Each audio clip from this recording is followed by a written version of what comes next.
Welcome to the second tutorial of learning programming through JavaScript.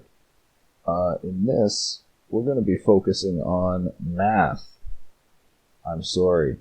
There's not much else to say. A lot of programming is math.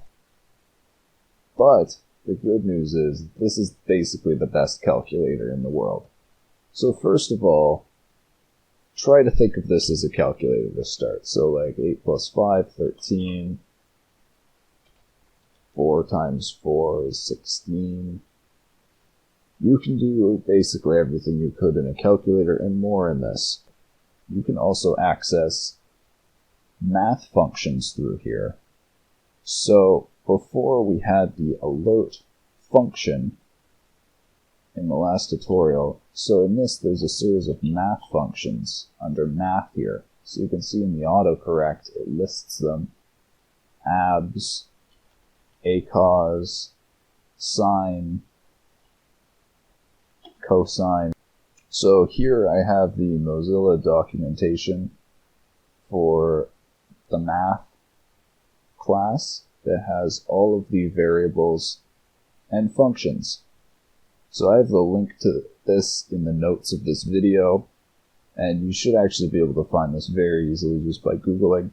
So this is what's called documentation.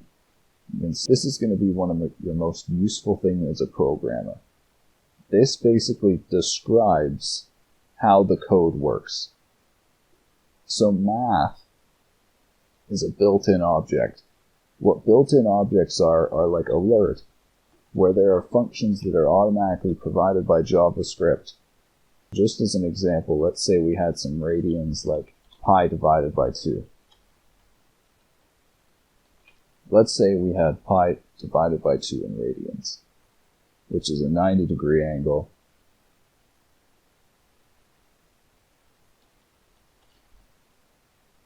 And now if we feed that into sine,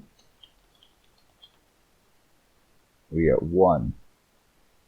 But let's say we want to get the half of pi back, we can do a sine like that, and you can see we get half of pi.